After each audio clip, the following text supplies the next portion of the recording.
They boast that they are the longest running nationally syndicated morning show in all of country radio.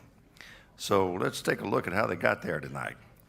Peter Kosan, CEO and founder of Compass Media Networks and syndication partner for Big D and Bubba, will formally induct them. But first, their bio background. It is perhaps fitting that Big D and Bubba enter the Country Radio Hall of Fame in the month of July. Flashback nearly 30 years ago to July of 1996 when they first met while working at WTGE Baton Rouge.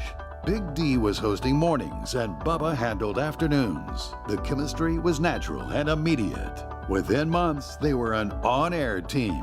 Just 3 years later, Big D and Bubba launched their own self-syndicated morning show, something nearly unheard of at the time for country radio personalities. Both Big D and Bubba were already experienced radio veterans, though, each having started their careers as 14-year-old teenagers. By the early 2000s, they were the largest syndicated morning program in country radio and had been recognized nationally with a CMA nomination for National Broadcast Personalities of the Year. They've since notched wins in that CMA category, 2015, along with 2 National Personality of the Year honors from the Academy of Country Music, 2007-2014. In 2014, Big D and Bubba formed their own company, Silverfish, which remains their radio home, boasting a reach extending to 97 radio stations, partnered with 71 broadcast companies.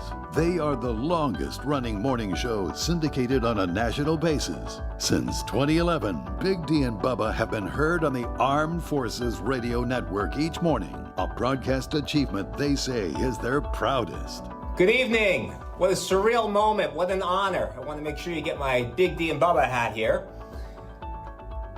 When I got the news of even the potential of this induction for Big D and Bubba, my reaction was, those guys? Hall of Fame? Really? Those guys? They're not that entertaining. They're not that funny. The reality is that everyone has always bet against Big D and Bubba. They've always been the underdog. That's why we love them. And they've always won. Although I can't take credit for their early success in blazing a trail and essentially creating morning drive country syndication, I can, in a small way, take at least some pride in enjoying the journey since they started their production company about 12 years ago. Our phone rang, and we were invited, all of us at Compass Media Networks, to participate in the bake-off with other competitors. Why other competitors? I don't know, but nevertheless, to try and win the affections of Big D and Bubba. So I found myself on a plane to Nashville to go dazzle the guys and win their business and their affections. And I thought, since I have worked for big media in my early career and then emancipated myself and built my own company in syndication, that they too would look at me and they would say, we're kindred spirits. We love this guy. Let's focus on the similarities. But when we met our first time, that was not the case. Bubba looked at me and said, "Did you grow up in New York City?" "Yes, I did." "In an apartment?" asked D. "Yes, in an apartment." "How'd you go hunting?" "Never went hunting." "Do you own a gun?" "Don't own a gun." Bubba then looked at me and goes, "Are you Jewish?" "Yes, I'm Jewish." So here we are, a little over a decade later, and here's this Jew inducting these 2 country boys into the Hall of Fame. It is my distinct honor. What separates these guys from everyone else is their humility and their relatability. They put their egos at the door, they work hard, and they put country music first, the artists first, and the listeners first.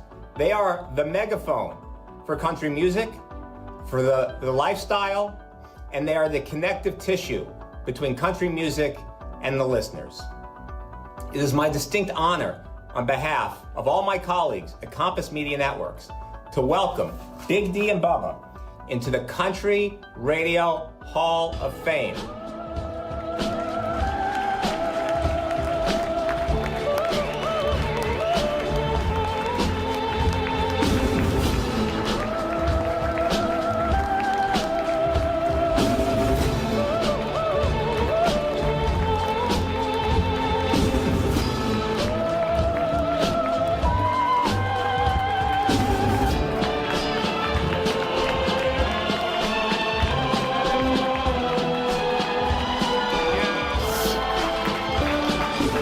Miss Mary, you're gonna have to sign my belly before this night is up. Or something else, I'm not sure. Thank you guys, we appreciate it. When I was 14 years old, my dad, who is here tonight, and it's his birthday,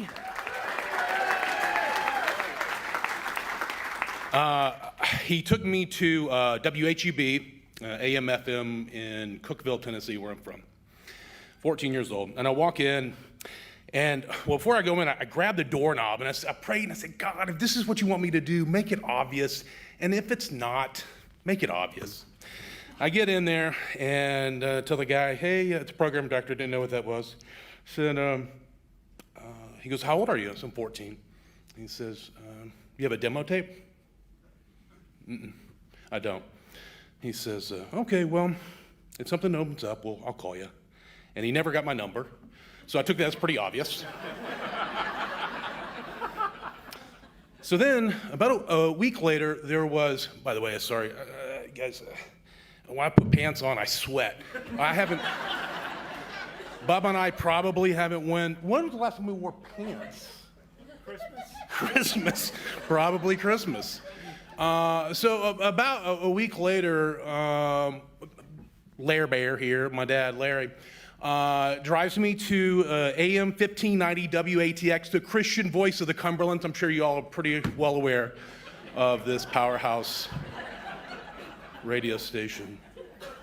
And I walked in, well, before I stopped and I prayed and I said, God, if this is what you want me to do, make it obvious. And if it isn't, this is it. I'm not going to do it anymore. It was a double-wide trailer. I walk inside, there's nobody there. There was one guy, he was smoking a cigarette back when people smoked cigarettes in the studio. And he comes out and he says, can I help you? Huge voice, can I help you? I said, yeah, hey, I'm Derek. I want to be in radio. And he laughed. He goes, how old are you? I said, I'm 14. He goes, can you start Saturday?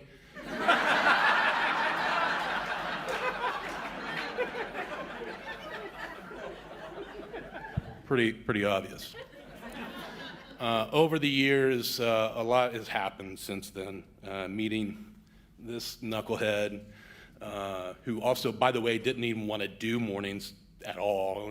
We're in a production room. I'm like, hey man, looking for a new partner. You want to do it? Nah, I'm good. I don't want to do it. He was drinking all the time in the parties, and he didn't want to actually grow up. But meeting him and all the different awards and stuff, it's really awesome. But tonight is very special and super special to have this guy here who was there in the parking lot from the beginning. Thank you, Dad. And thank you for honoring us tonight. It means a lot to us. We are the underdogs, and it means a lot. Thank you.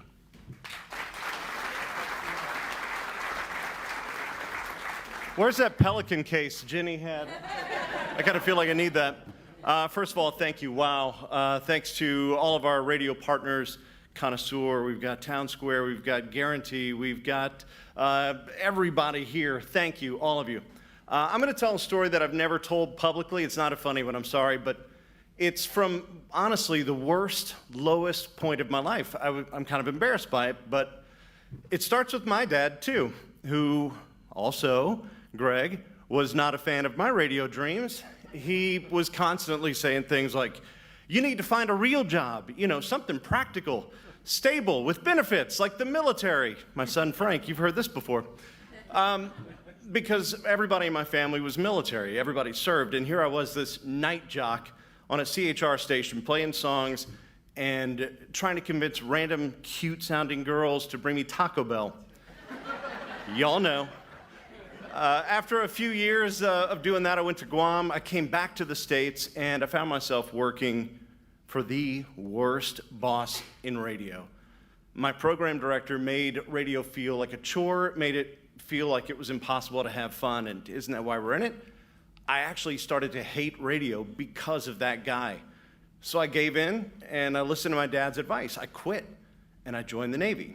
And I went through MEPS, did all the med checks, where you bend over and all that stuff, raised my right hand, the whole deal, checked into the hotel.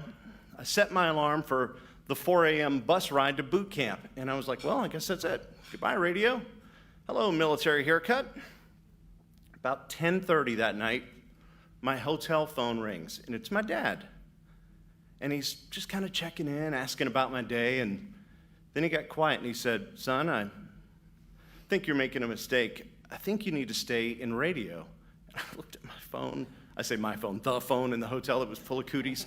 And I was like, what have you done with my dad? He admitted he made a mistake. Anyway, he's like, look, I said, Dad, you've always said radio is like a dead end. And he said, I know, but you're pretty good at it, and I was wrong. Blew me away because my dad never said he was wrong ever. I never heard him speak so crazy in his life. I said, Dad, it's too late. I've already sworn in. I'm shipping out at 4 a.m. He said, no, it's not too late. You can change your mind. So we talked a little bit longer. I said I love yous, my goodbyes. I thought that was the end of it. Then around 1 a.m., the phone rings again. I thought it was my dad. Nope, it's my brother. He's on active duty somewhere in the globe. Who knows? He was a submariner. And so when he would go, he was gone for 6 months at a time. And he called and he said, hey, Dad tracked me down. Don't know how. Pre-cell phone. And he said, he wants me to talk some sense into you. And I was like, okay.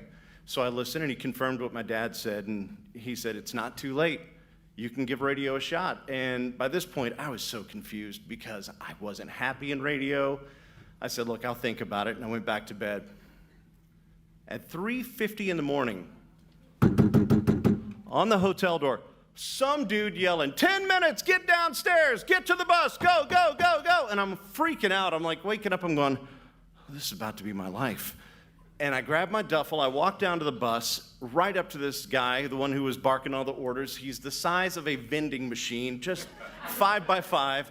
And I said, sir, I've changed my mind. This dude lost his crap. He yelled every curse word that he knew, invented several new ones, and then just to drive the point home, he pulls all the new recruits off the bus and makes them all walk past me this close, yelling derogatory things into my face.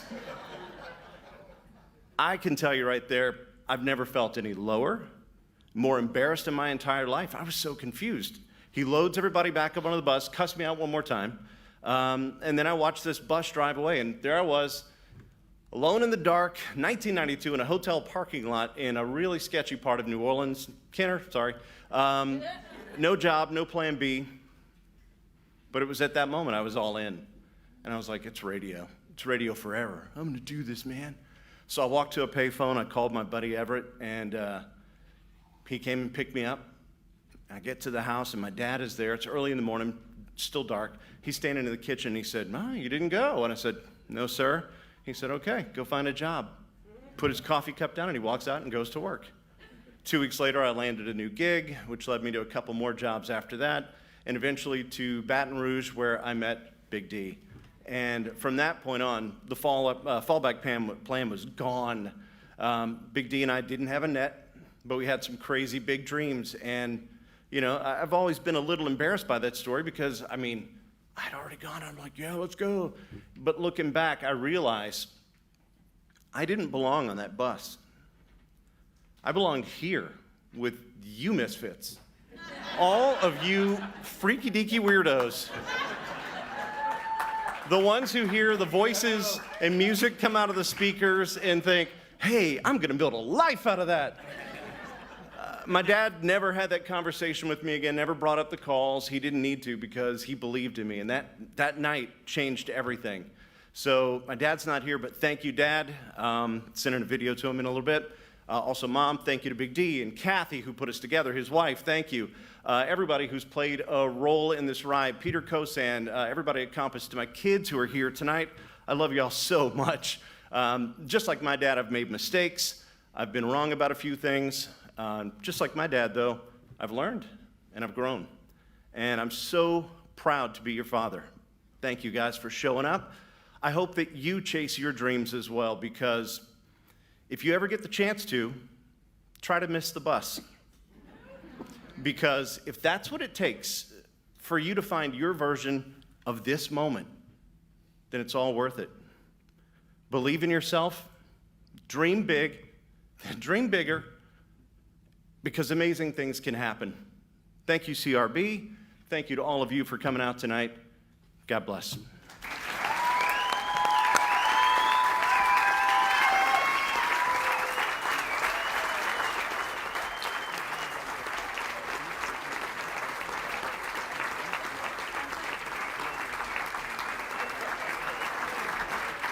I give you the two newest Gentile members of the Country Radio Hall of Fame, Big D and Bubba.